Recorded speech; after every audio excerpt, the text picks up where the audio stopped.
In the tapestry of American suburbia, where neat lawns and quiet streets often paint a picture of idyllic normalcy, some threads tragically unravel. These are the narratives of lives brutally cut short, leaving behind an echoing void of unanswered questions and profound grief. Today, we confront one of those enduring mysteries, the unsolved murder of Renee Freer. On a cold Friday morning in December 1981, a horrifying discovery shattered the calm of southern New Jersey. Concealed in a desolate wooded area lay the body of a vibrant young woman, brutally murdered. Her name was Renee Freer, a 24-year-old whose sudden disappearance days earlier had already ignited a desperate search and a growing sense of dread in her community. For over 4 decades, Renee's case has remained a stubborn, heartbreaking enigma.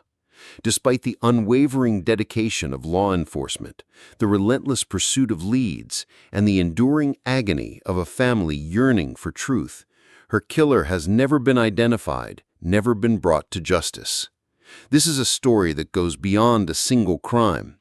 It's a profound examination of a promising life tragically interrupted, a community gripped by fear, and an investigation that, despite every effort, has spiraled into a complex labyrinth of dead ends, theories, and persistent whispers. Join us as we meticulously retrace the final days of Renee Freer, delve deep into the intricate, often frustrating path of a decades-long police inquiry, and grapple with the haunting questions that continue to echo in the chilling silence of an unsolved murder.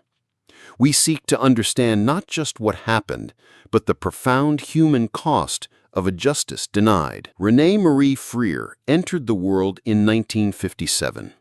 Raised in the suburban landscape of southern New Jersey, she was, by all accounts, a young woman defined by her intelligence, her deep-seated independence, and an admirable work ethic. She harbored dreams and ambitions, setting her sights on a future full of possibility. By 1981, at the age of 24, Renee had cultivated a life of self-reliance, living in her own apartment within the sprawling Lindenwold Gardens complex in Lindenwold, New Jersey. Her professional life was well established. Renee was employed as an administrative assistant at an insurance company located in the heart of Philadelphia. This was a role that demanded responsibility and precision, and it necessitated a daily commute that was a familiar, almost ritualistic part of her weekday routine. Each morning, Renee would rise before the sun, often in the quiet darkness, to embark on the approximately 20-mile journey. Her route would take her through the bustling streets of Camden, then across the iconic Walt Whitman Bridge, leading her directly into the vibrant pulse of downtown Philadelphia. It was a journey she had undertaken countless times, a path of predictability and regularity that had never once hinted at the terror that lay ahead. The last time anyone definitively saw Renee Freer alive was on the evening of Sunday, November 29, 1981. That day had been typical, a warm and comforting conclusion to her weekend. She had spent quality time with her beloved family, sharing laughter and stories, before returning to the solitude of her Lindenwold apartment. The next day, Monday, November 30th, was a work day. Renee was expected to be at her desk, fulfilling her professional commitments. But Monday morning came and went. Renee Freer never arrived at work. Her absence immediately ignited a spark of unease that quickly escalated into a roaring fire of alarm. It was profoundly out of character for Renee, a woman of meticulous habits, to miss work without so much as a phone call, let alone to simply vanish without a trace. Her employer, noting her uncharacteristic absence, attempted to reach her, as did her increasingly frantic family. Phone calls to her apartment went unanswered, each ring amplifying the growing sense of dread.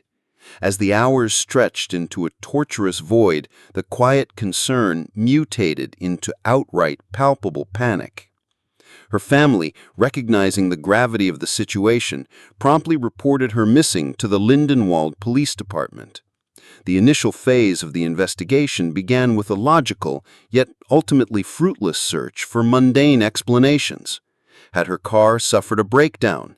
Had she perhaps made a spontaneous decision to take a day off without informing anyone? But these ordinary possibilities quickly dissipated, replaced by a far more terrifying and sinister reality. Her vehicle, a distinctive 1978 Toyota Corolla, was discovered abandoned in the parking lot of her own apartment complex. This detail was not merely significant, it was critical. Renee relied on her car for her daily commute. The presence of her car, coupled with her absolute and total contact, cemented the growing fear something profoundly and terribly wrong had befallen Renee Freer. The desperate, heart-wrenching search for Renee Freer dragged on for 5 agonizing days, each passing hour intensifying the family's despair. Then, on Friday, December 4, 1981, the worst fears imaginable were tragically confirmed. A utility worker, engaged in routine maintenance in a remote, densely wooded section of Franklin Township, Gloucester County, stumbled upon a horrifying sight. Concealed beneath a haphazard pile of branches and natural debris, approximately 20 miles south of Renee's Lindenwold apartment, lay the body of her missing daughter. The scene was immediately secured by law enforcement, transformed into a solemn tableau of investigation. The location itself was chillingly unsettling.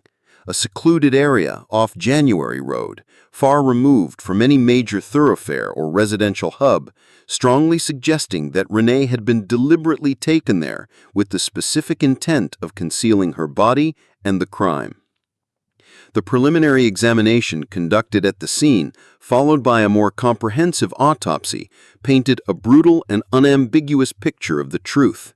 Renee had been sexually assaulted and then brutally murdered by strangulation. The medical examination also revealed significant signs of a severe beating, indicating a prolonged and vicious attack, perhaps fueled by extreme rage or a deliberate intent to inflict pain. Investigators from the Gloucester County Prosecutor's Office, working in close collaboration with the seasoned New Jersey State Police, immediately assumed control of the burgeoning murder investigation. The very first and most crucial steps involved the meticulous collection of every possible piece of evidence from the grim crime scene. Detectives, forensic specialists, and uniformed officers painstakingly combed through every inch of the area, searching for anything: fibers, latent fingerprints, shoe impressions, or any minute item that the killer might have inadvertently left behind. The stark contrast between the discovery of Renee's car in her apartment complex parking lot and the recovery of her body 20 miles distant was a critical insight. It strongly suggested a deliberate abduction, implying that the perpetrator either ambushed her at her apartment or managed to coerce her into their vehicle without her own car. The absence of any forced entry into her apartment or her car further complicated matters, raising the unsettling possibility of an acquaintance or someone she felt compelled, perhaps under duress, to comply with. Was she lured out? Was she confronted and forced? As news of the horrific discovery filtered through the quiet communities, a palpable wave of shock, fear, and profound sadness rippled across southern New Jersey. The chilling image of a young, innocent woman abducted from her home and murdered in such a brutal manner sent an unsettling message through what were traditionally considered safe suburban neighborhoods. Local media coverage was immediate and extensive, keeping the case in the public consciousness, yet offering little comfort to a grieving family trapped in a nightmare and a populace gripped by a newfound sense of vulnerability. Detectives tirelessly interviewed every individual connected to Renee: her distraught family members, her close friends, her professional colleagues, her immediate neighbors, and even casual acquaintances. They painstakingly attempted to retrace her last known movements, desperately hoping to uncover anyone who might have seen her after she returned home on Sunday night or in the very early hours of Monday morning. They explored every conceivable angle. Was this a random act of senseless violence? A tragic encounter with a stranger? Or was Renee specifically targeted by someone she knew? Was there a history of harassment or veiled threats? Despite their exhaustive initial inquiries, no clear or definitive answers emerged, and the path to justice remained obscured. The investigation into Renee Freer's murder, even in its earliest stages, rapidly devolved into a deeply complex and increasingly frustrating puzzle for law enforcement. With no immediate witnesses to the abduction or murder, and critically, no clear signs of forced entry at her apartment, detectives were forced to explore multiple, often divergent avenues of inquiry. Each lead, though promising at first, seemed to twist into yet another dead end. Focus on acquaintances and inner circle. From the outset, investigators naturally turned their attention to individuals within Renee's immediate social and personal sphere. This included boyfriends, former boyfriends, male friends, and even close colleagues. The prevailing theory was that if she willingly allowed someone into her apartment in the early hours, it would most likely be someone she recognized and implicitly trusted. Each of these individuals underwent rigorous scrutiny. Their alibis were meticulously checked. Their movements on the crucial night were questioned, and extensive interviews were conducted. Some voluntarily submitted to polygraph examinations, a common investigative tool of the era. However, despite these exhaustive inquiries, none of these avenues yielded conclusive evidence or established a direct, undeniable link to the heinous crime. No one emerged as the clear, indisputable perpetrator. Consideration of serial killers and opportunistic violence.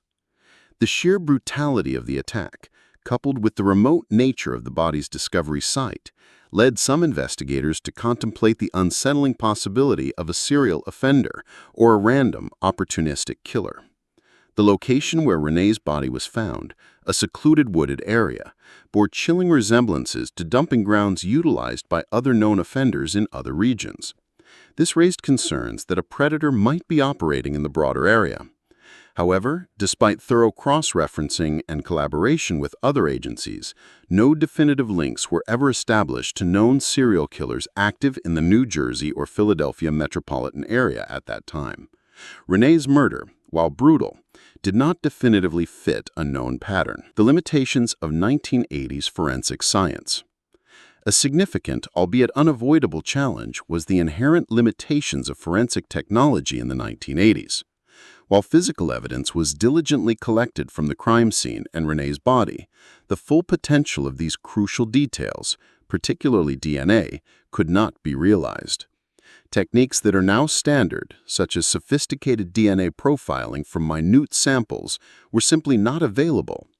Any fibers, hairs, or trace evidence found at the scene, while carefully preserved, might have been insufficient for a definitive match without the advanced analytical tools we possess today.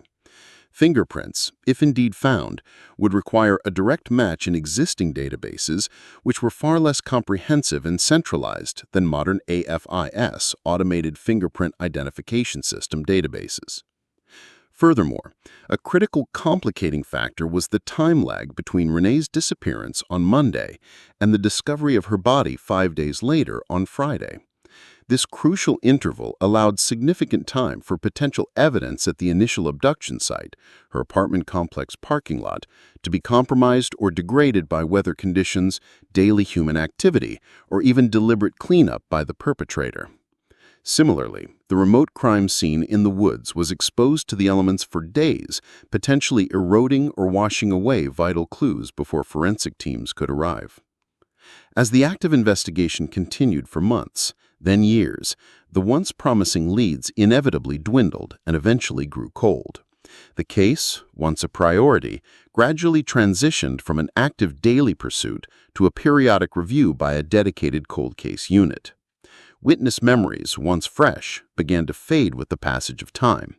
Potential suspects moved away, started new lives, or tragically passed away themselves, taking any potential secrets with them. The trail, once warm, grew progressively colder with each passing year, shrouded in the mists of time and fading recollections.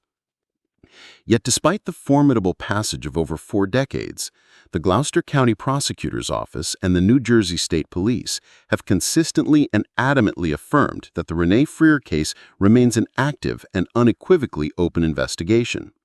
They have periodically re-engaged with the public, issuing a nude call for assistance, desperately hoping that someone, somewhere, holds a critical piece of information, a memory, a suspicion, a hidden detail that could finally unlock this stubborn mystery. In the modern era of cold case investigations, DNA analysis has emerged as the single most potent weapon in the fight against unsolved crimes.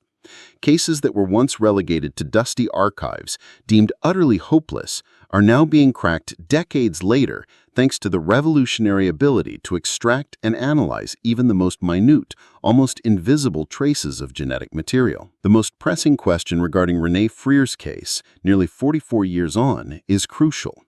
Have the critical pieces of biological evidence collected in 1981 been meticulously preserved? And more importantly, can those decades-old samples now yield the definitive answers that were unattainable at the time of the original investigation? Law enforcement agencies across the country, including those in New Jersey, regularly undertake comprehensive reviews of their cold case files. This systematic process often involves sending old, archived evidence to state-of-the-art forensic laboratories for rigorous re-examination using the very latest scientific techniques.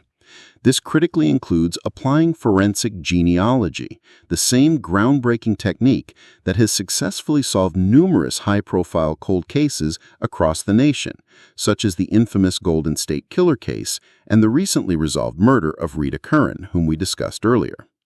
It is highly probable, given the diligence of modern cold case units, that any biological evidence originally collected from Renee's body or the crime scene in 1981 would have been meticulously re-examined with today's sophisticated DNA technology. Even samples that were once considered too minute, too degraded, or too contaminated can now, in many instances, yield a full and comprehensive DNA profile of an unknown suspect. If such a DNA profile of the perpetrator exists from Renee's case, the next vital step would be to upload it to public genealogical databases such as GEDmatch or Family Tree DNA, seeking a familial match, a cousin, a distant relative who has voluntarily submitted their own DNA. However, the path to a solution often remains challenging even with advanced science. The primary hurdle often lies not just in the scientific process itself, but in the human element. The initial collection of evidence in 1981, while conducted with the best available practices for its time, might have inadvertently missed subtle nuances or microscopic traces that only modern, highly sensitive methods could detect. Furthermore, for forensic genealogy to work, the perpetrator's DNA or the DNA of a close relative must be present in one of the public databases being searched. This requires either the suspect themselves to have been arrested and had their DNA entered into a law enforcement database, or for them or their close family member to have voluntarily submitted their DNA to a consumer genealogical service. The Gloucester County Prosecutor's Office maintains a dedicated cold case unit, and the New Jersey State Police continue their persistent work on historical unsolved homicides. Renee Freer's murder is consistently and prominently listed among their priority cold cases. They actively encourage anyone with even the slightest piece of information, no matter how insignificant or trivial it may seem after all these years, to come forward. They understand that a single detail could be the missing puzzle piece. The enduring hope is that with the relentless passage of time, memories might finally surface, perhaps from individuals who were too young or too afraid to speak at the time of the crime. Or perhaps consciences might be stirred, compelling someone to break decades of silence. The weight of hidden truth can become unbearable. The family of Renee Freer has never, for a single moment, given up their hope for justice. They have lived with this unbearable burden, this gaping wound of the unknown, for over 40 years, yearning for the day her killer is finally identified and held accountable. Their steadfast determination, their unwavering plea for answers, remains a powerful, driving force behind the ongoing, tireless efforts to solve this heartbreaking case. Beyond the procedural details of the investigation and the astounding advancements in forensic science lies the profound human cost of an unsolved murder. Renee Freer was not just a name in a police file. She was a beloved daughter, a cherished sister, a loyal friend, and a promising young woman whose life was stolen in the most brutal way imaginable. The ripple effect of her death has spread outwards, touching every person who knew her and leaving an indelible scar on the community where she lived and worked. For her family, the absence of answers is a daily torment. The inability to fully grieve, to understand why, to see justice served, creates a unique kind of prolonged suffering. Every milestone, every holiday, every ordinary day is shadowed by the knowledge that Renee's killer walks free. They are left to grapple not only with her loss, but with the phantom presence of her assailant, an unknown entity that continues to evade accountability. This continuous uncertainty impacts every aspect of their lives, from their emotional well-being to their sense of security in the world. The community, too, bears the weight of such an unsolved crime. An unknown killer lurking for decades creates a subtle but persistent undercurrent of unease. It erodes the fundamental sense of safety that people expect in their homes and neighborhoods. When a case remains cold for so long, it can also lead to speculation, rumor, and a loss of faith in the justice system, even when investigators are doing everything within their power. The enduring nature of Renee Freer's case highlights several critical aspects of cold case investigations. It underscores the vital importance of preserving physical evidence for decades, even when technology isn't yet available to utilize it fully. It champions the unwavering dedication of cold case detectives who often work tirelessly behind the scenes, fueled by a commitment to victims and their families long after the initial media frenzy has died down. And, perhaps most importantly, it emphasizes the indispensable role of the public. Even the smallest piece of information, a forgotten detail, a conversation overheard years ago, could be the key to unlocking a breakthrough. The passage of time can work both ways. It can erode memories, but it can also change circumstances. Relationships shift, allegiances falter, and new technologies emerge. Someone who was silent out of fear or loyalty decades ago might now be willing or even compelled to speak. The burden of guilt can weigh heavily on a conscience, eventually breaking through the silence. To this day, the Gloucester County Prosecutor's Office and the New Jersey State Police continue their commitment to Renee Freer's case. They have a dedicated hotline and anonymous tip lines for anyone who might possess information. This is not just a statistical cold case. It is a human life, a family's tragedy, and a community's lingering question.